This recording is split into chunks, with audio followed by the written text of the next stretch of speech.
Rabat et Lisbonne explorent de nouvelles pistes de coopération économique et commerciale.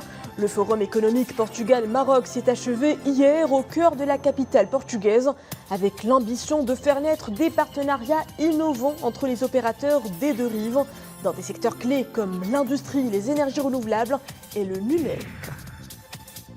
Faire 10 ans de moins en quelques minutes, elles sont nombreuses à se laisser tenter, mais à quel prix? Focus sur la technique du PRP ou lifting par injection du plasma riche en plaquettes. Efficace, sans danger sur le long terme, nous aurons la réponse du spécialiste. Du cinéma au menu de notre escale culturelle du samedi, nous braquerons les projecteurs sur Reine, le premier long métrage de Yasmine Benkiran. Le film retrace le destin de 3 femmes au fil d'un road trip audacieux. Sa réalisatrice est l'invitée de ce journal. Elle sera avec nous en duplex depuis Tanger. Bonsoir. Avant de développer ces titres, Sa Majesté le roi Mohamed VI a offert hier un dîner en l'honneur du président du comité permanent de l'Assemblée populaire nationale de la République populaire de Chine, Zhao Leji, et la délégation de haut niveau l'accompagnant, présidée par le chef du gouvernement Aziz Akhnouch. Ont été conviés à ce dîner le président de la Chambre des représentants, Rachid Talbi Alami, le conseiller de Sa Majesté le Roi, Omar Kabbaj, ainsi que des membres du gouvernement et d'autres personnalités. M. Zhao Leji était accompagné notamment des présidents de plusieurs comités de l'Assemblée populaire nationale de Chine et de l'ambassadeur de Chine à Rabat.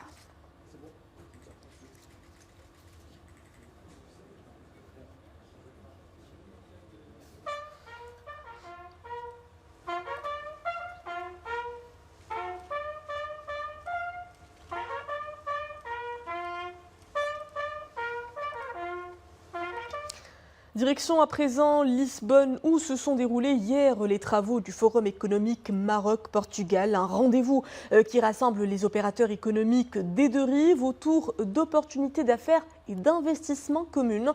Les pistes de coopération couvrent des domaines clés comme le textile, l'automobile ou encore l'énergie, de quoi relancer le partenariat entre les deux économies respectives. Les développements en compagnie de nos envoyés spéciaux à Lisbonne, Nadia El-Mouden, Samir Barka, le récit est signé Boubkar Bnabrit. Le Maroc et le Portugal affichent leur volonté à hisser leurs relations à un partenariat stratégique multidimensionnel et diversifié. Le Maroc, deuxième partenaire commercial du Portugal en Afrique, est déterminé à consolider cette dynamique positive. Le Forum économique Maroc-Portugal, tenu à Lisbonne, a permis d'échanger sur les leviers à activer pour renforcer davantage la coopération économique et commerciale entre les deux pays. La rencontre est l'occasion d'identifier les nouvelles opportunités de coopération. C'est très important que le Maroc et le Portugal, qui ont une histoire de 5 siècles, que se parlent plus, se voient plus, s'apprécient plus, s'estiment plus. Et c'est le cas avec Monsieur le Président de CGEM. Avec cette confiance, je pense qu'après, on pourra faire les affaires. Nous pensons aussi développer nos relations économiques pour aller plus loin, que ce soit dans le secteur des énergies renouvelables, dans le secteur de l'agroalimentaire ou aussi dans le secteur du tourisme. Et nous avons une opportunité extraordinaire qui est la Coupe du Monde, où nous avons un partenariat commun avec l'Espagne. Et je pense que ça va renforcer davantage nos relations et va permettre à nos deux continents africains et européens de se rapprocher encore beaucoup plus. Parmi les nombreux secteurs appelés à se développer, celui des textiles, un des secteurs clés de l'industrie manufacturière portugaise. Il regroupe plus de 1600 entreprises au Maroc et représente 22% de l'emploi industriel et 15% du PIB industriel dans le pays. Nous avons pu signer un accord qui est un accord pour qu'une société textile portugaise vienne investir l'équivalent de 900 millions de dirhams au Maroc et surtout créer 1500 emplois. Cet accord s'inscrit dans le cadre du renforcement des relations souhaitées par les hommes d'affaires marocains et portugais. Initiée par la CGEM, la Confédération des entreprises du Portugal, l'Agence pour le développement et le commerce extérieur du Portugal et l'Agence marocaine de développement des investissements et des exportations, les intervenants ont pu également identifier d'autres opportunités de coopération notamment dans les domaines des énergies renouvelables et le numérique. Parlons à présent d'un investissement d'un autre genre, l'investissement dans le capital beauté. C'est aujourd'hui l'affaire de certaines de nos concitoyennes, des femmes qui ont recours à la médecine esthétique à travers les injections de PRP, comprenez plasma riche en plaquettes, une technique anti-âge dite naturelle et surtout non chirurgicale, puisque c'est le propre plasma de la patiente qui lui est injecté. Cette cure de jouvence est dorénavant pratiquée par le biais de l'injection du plasma en gel, une nouvelle technique qui semble faire fureur chez les 30 à 65 ans. Ce lifting aurait-il des bienfaits? On en saura plus dans ce reportage à Casablanca de Fatiha Omrar, Soufiane Ibrahimi. Le commentaire est signé Zakaria Mokinbillah. Un visage marqué par le poids des années, des effets de l'âge que beaucoup veulent dissiper à tout prix. Aujourd'hui, une nouvelle technique promet un effet significatif tout en douceur, l'injection du plasma gel. Le procédé consiste en l'extraction du sang du patient pour en tirer du plasma. La substance sera réinjectée dans la peau. Objectif, donner un coup de jeune au visage.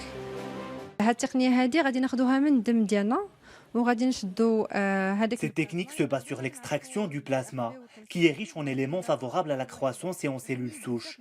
Une fois injecté dans la peau, il agit comme gel pour raffermir la peau et régénérer les cellules.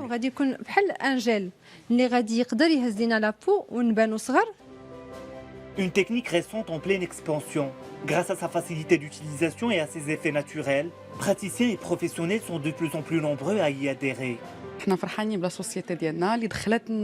Nous sommes ravis de pouvoir pratiquer dorénavant ces techniques novatrices, surtout qu'actuellement il y a beaucoup de demandes pour des traitements anti-âge avec des produits naturels, à la différence des produits chimiques dont on ne connaît pas les effets secondaires.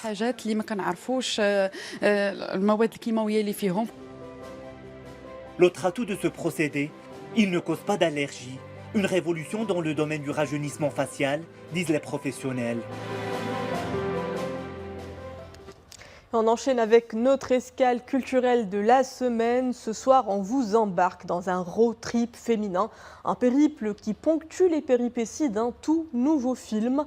Reine débarque sur votre écran, sur votre grand écran. Un récit original mêlant action, aventure et fantastique, signé Yasmine Benkiran.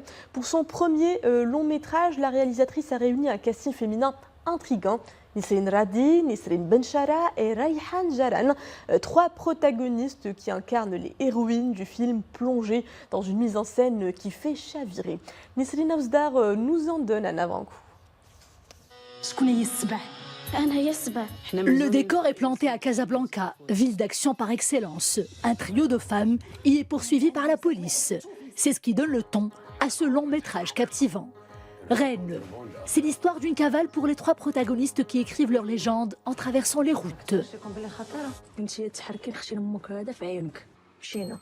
Elle parcourt l'Atlas et ses vallées avant de mettre le cap sur le Grand Sud et l'Atlantique, avec des montagnes rocheuses et des vallées fleuries. Des paysages qui s'offrent au public comme des métaphores résumant la vie, avec ses dualités, sa cohérence ou encore ses imprévisibilités. Ses chapitres joyeux et tristes, ses périodes sombres et lumineuses, ses doutes et ses certitudes. Et comme pour nous raconter tout cela à la fois, la jeune réalisatrice Yasmine Benkiran signe une fiction qui s'inspire du réel, tout en prenant certaines distances. Un film qui glorifie l'émancipation des femmes, leur force, leur audace, leur combat et leurs rêves. Un casting irréprochable où Nisrine Radi, Nisrine Benchara et Rayhan Jaran se donnent la réplique avec de brillants visages du cinéma marocain. Le film de Yasmine Benkiran est aussi et surtout un long métrage très personnel. La jeune scénariste et réalisatrice féministe a été sensibilisée dès son jeune âge aux questions des droits de la femme.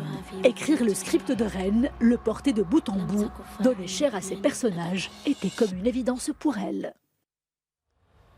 De passage à Tanger pour la projection de son film, la réalisatrice de Queens nous fait l'honneur de nous rejoindre en direct.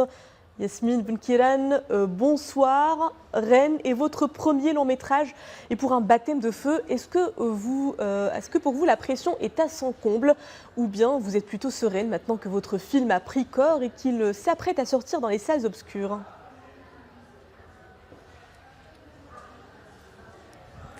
Bonsoir déjà, donc je suis à Tanger où on présente le film pour la première fois à Tanger. Alors je dois dire que je suis assez sereine parce que j'ai déjà rencontré le public marocain déjà au Festival de Marrakech où le film a reçu un accueil très chaleureux et qu'on finit maintenant notre tournée d'avant-première. Le film sort dans toutes les salles marocaines à Casa, Marrakech, Rabat, Tanger, Fès, Jadida à partir de mercredi. Et déjà, pendant les avant-premières, je me suis rendu compte que le public, il y avait des jeunes qui avaient déjà vu le film plusieurs fois.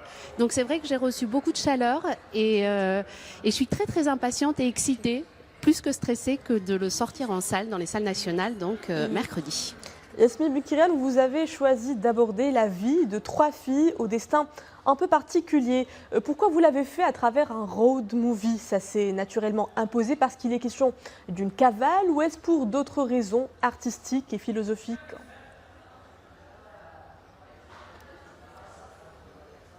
Disons qu'au départ, il y avait plusieurs choses. Il y avait l'envie forte de filmer les routes marocaines. Moi, j'ai beaucoup voyagé étant plus jeune et j'avais envie de filmer les routes marocaines et j'avais envie de filmer les camions marocains. C'est vrai que quand vous voyagez, les camions, ils sont toujours marqués, ils ressemblent à leurs propriétaires et je trouve qu'ils avaient quelque chose de très cinégénique et j'avais envie de filmer des femmes au volant d'un camion sur les routes marocaines. Donc le road movie s'est imposé dans ce sens-là.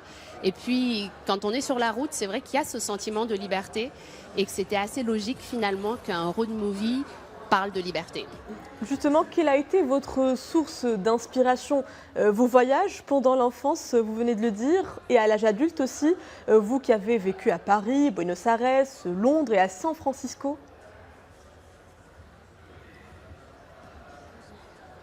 Tout à fait, mais c'est vrai que l'enfance reste un terrain très fertile pour une réalisatrice ou un réalisateur. Et je m'inspire de beaucoup de choses, c'est-à-dire non pas seulement des films, il y a des films de road movie qui m'ont beaucoup inspirée et je m'amuse avec les codes des films d'action, les codes des films d'aventure, les codes des films de genre. Je prends ces codes et j'essaie de les détourner comme je détourne les codes du genre aussi. C'est vrai que le camion, c'est plutôt masculin, alors que là, aujourd'hui, donc c'est des femmes qui s'épanouissent presque au volant d'un camion. Donc je dirais que les inspirations sont nombreuses. Mais j'avais surtout envie d'embarquer le spectateur dans un voyage émotionnel et j'espère que les spectateurs pourront ressentir ça. Et finalement, c'est un film féministe, féminin et engagé que vous nous présentez aujourd'hui.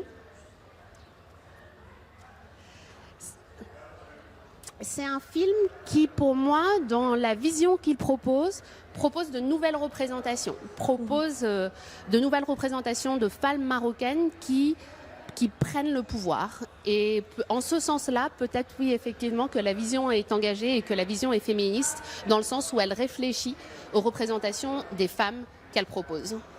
Merci Yasmine Benkiran, réalisatrice du film Reine. Merci d'avoir été des nôtres. Et sachez que notre escale culturelle hebdomadaire sera avancée d'1 jour et sera désormais programmée tous les vendredis au lieu des samedis. D'ici là, c'est plutôt une soirée footballistique exceptionnelle qui vous attend ce soir. Dans quelques instants, c'est le choc des titans au dernier carré de la Ligue des champions d'Afrique. Le Wydad de Casablanca affronte l'équipe sud-africaine de Mamelodi Sundowns. Une rencontre animée par le goût du challenge avec l'objectif de décrocher la victoire et de faire un premier pas vers la finale de la Ligue des champions d'Afrique. Tenant du titre de la Ligue des champions d'Afrique, le WAC est le seul club marocain rescapé dans les compétitions africaines après les éliminations du Raja et de l'AS FAR. Le WAC ambitionne de réaliser un résultat positif dans ce match à domicile sous la houlette du nouvel entraîneur, le Belge Sven van den Broek, avant de faire le déplacement en Afrique du Sud pour le match retour qui aura lieu le 20 mai à Pretoria. L'entraîneur belge s'est dit optimiste quant à l'issue de cette rencontre, vu que son équipe dispose d'un bon effectif et de joueurs très expérimentés. Je pense que plutôt on va faire confiance aux qualités de chacun et de regrouper, réunir tout le monde pour faire un match, mais quand même on s'est entraîné sur certains qualité offensive de l'adversaire. Ce match est le 11e dans l'histoire des confrontations entre les deux équipes en Ligue des champions d'Afrique lors des 5 dernières années. Dans ces face-à-face, le WAC a décroché 4 victoires contre 3 pour Mamelodi Sundowns et 3 matchs nuls.